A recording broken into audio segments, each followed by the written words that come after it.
Dime tú, ¿verdad? Porque ella te está sacando.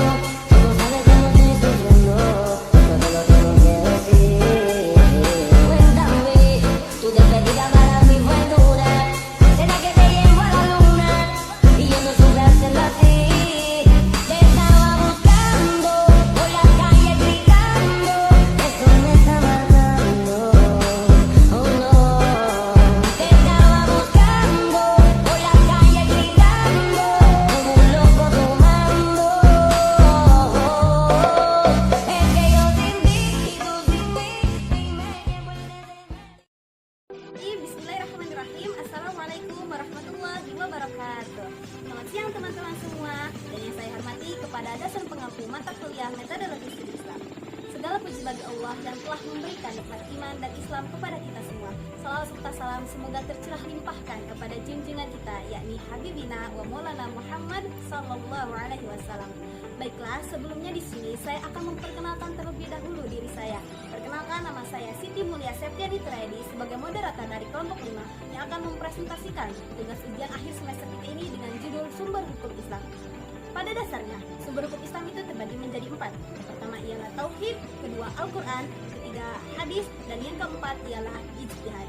Nah, untuk mengetahui lebih lanjut apa itu yang dimaksud dengan Tauhid, Al-Quran, Hadis, dan Ijtihad, marilah kita dengarkan dan perhatikan secara seksama penjelasan yang akan dijelaskan oleh presenter pertama kita, yaitu Indah Ramadhani dengan judul Tauhid. Let's check it out!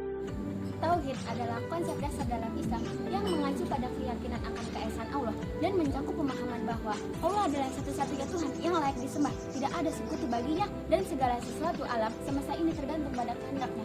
Dan Tauhid juga mencakup 3 aspek, yaitu dalam penciptaan dan Tauhid mencakup 3 aspek, yaitu 1. Tauhid rububiyah adalah keesaan dalam penciptaan dan pemeliharaan. 2. Tauhid uluhiyah adalah keesaan dalam ibadah. Dan 3. Tauhid asma wa sifat, keesaan dalam nama dan sifat Allah. Hadis dan sunnah.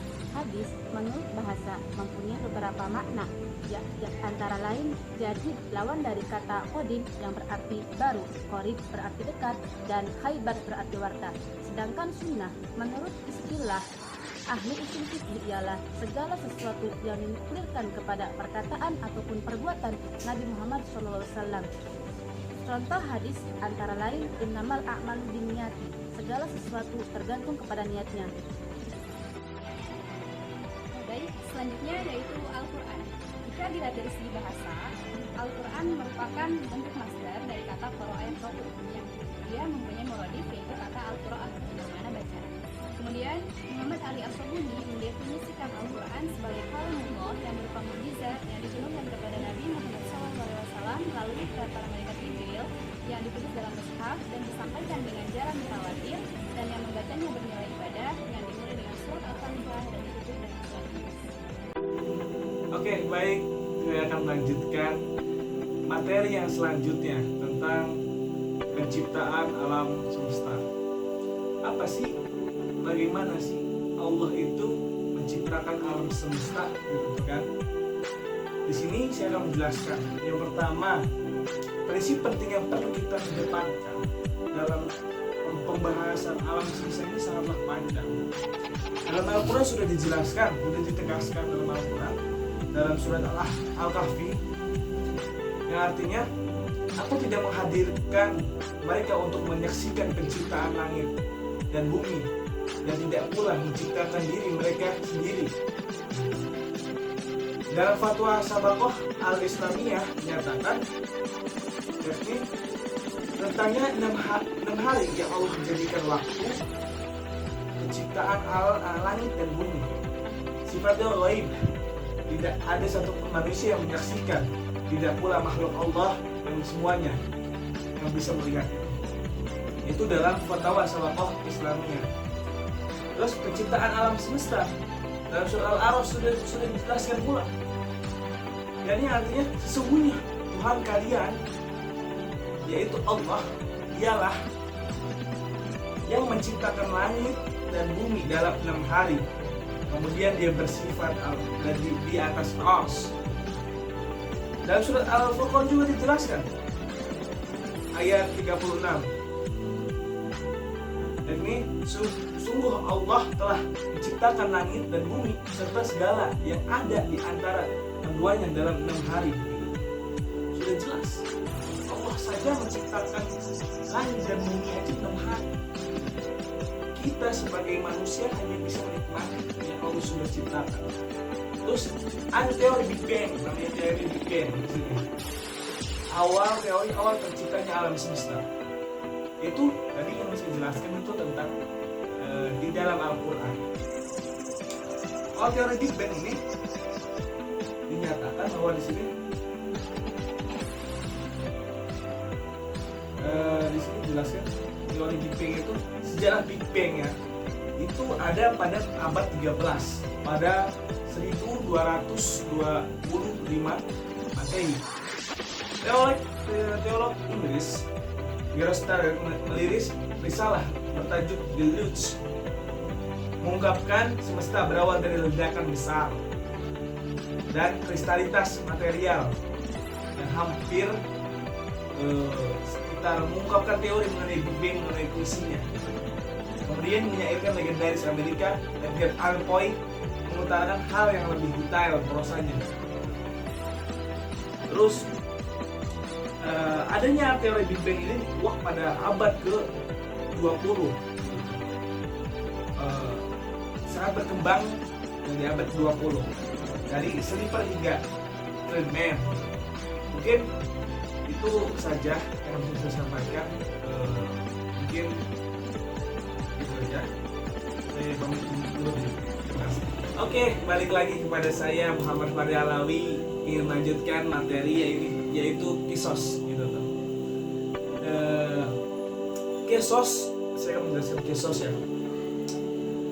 Kisos itu dalam pengertiannya yaitu dari asal katanya kososo yang artinya memotong atau berasal dari kata ikhtilsa yang artinya mengikuti, yakni mengikuti perbuatan sifat si penjahat sebagai pembalas atau perbuatannya.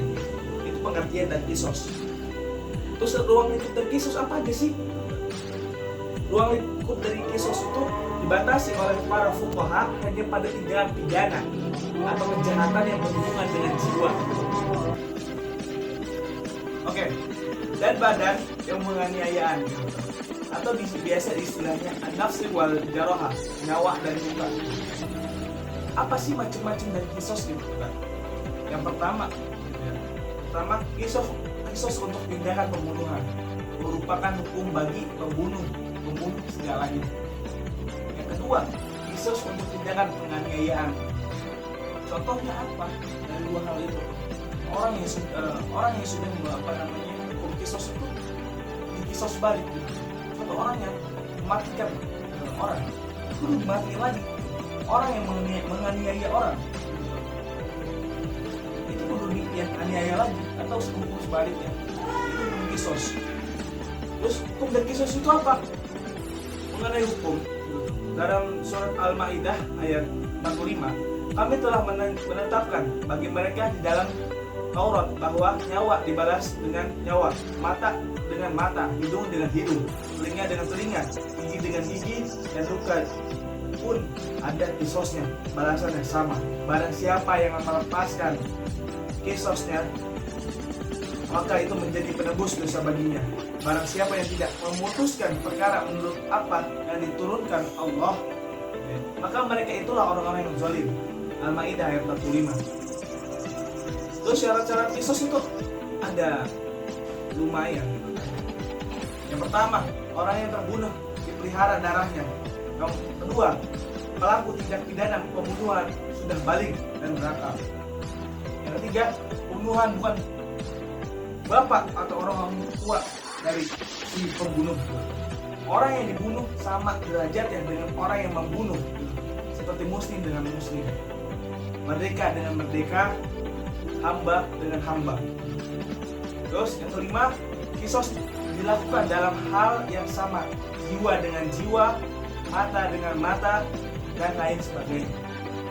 Hikmah dari kisos apa aja sih? Yang pertama, salah satunya membentuk keadilan dalam jiwa dan raga. Yang kedua, pembunuhan ataupun penganiayaan istilah kisos melalui peran penting dan menjatuhkan manusia nafsu. Ada setiap hikmah di balik kisos. Jadi kita sebagai mahasiswa kita perlu banyak mempelajari hal buat ibroh, buat pelajaran kita akan ke depannya. Oke, mungkin materi kisos mungkin itu saja. Saya pamit. Terima kasih. Baiklah teman-teman semua, selesai sudah penjelasan dari kelompok 5 yaitu tentang sumber hukum Islam. Dapat kita ambil kesimpulan bahwasanya sumber hukum Islam itu terbagi menjadi 4. Yang pertama ialah tauhid, kedua Al-Quran, ketiga hadis, dan yang keempat ialah ijtihad. Yang pertama ialah tauhid. Nah, apa itu yang dimaksud dengan tauhid? Tauhid ialah kita harus meyakini di dalam hati kita bahwasanya Allah itu tunggal, esa ataupun satu. Dengan landasan pada Quran surah Al-Ikhlas ayat pertama yang berbunyi Bismillahirrahmanirrahim. Qul huwallahu ahad. Katakanlah bahwasanya Allah itu Maha Esa ataupun tunggal atau juga disebut dengan satu. Yang kedua ialah Al-Quran. Mengapa kita menjadikan Al-Quran itu sebagai sumber hukum Islam? Karena pada dasarnya Al-Quran ialah pedoman bagi hidup kita untuk menuntun kita di jalan hidup ini. Di dalam Al-Quran juga terdapat hukum-hukum syara ataupun dalil-dalil syara yang menentukan sebuah hukum. Kemudian yang ketiga ialah hadis. Nah, mengapa hadis dijadikan sebagai sumber hukum Islam juga? Karena pada dasarnya jika di dalam Al-Quran itu terdapat suatu perkara yang belum jelas, maka kita bisa menjadikan hadis sebagai sandaran kita untuk menentukan sebuah hukum. Yang ketiga ialah ijtihad. Nah, apa yang dimaksud dengan ijtihad? Ijtihad adalah mengeluarkan segala pemikiran untuk merumuskan suatu masalah ataupun hukum dengan cara bersamaan. Di dalam ijtihad juga terbagi menjadi 2, yaitu ijma dan yang kedua ialah qiyas. Nah, ijma berarti ialah kesepakatan. Maksud dari kesepakatan ini ialah kesepakatan yang disepakati oleh sebagian ulama dalam menentukan hukum syara. Kemudian ialah qiyas. Yang dimaksud dengan qiyas adalah menyamakan suatu hukum dengan hukum yang lainnya. Mungkin hanya itu saja yang bisa kami sampaikan. Untuk kekurangannya mohon dimaafkan. Wabillahi taufiq wal hidayah. Wassalamualaikum warahmatullahi wabarakatuh. See you next time.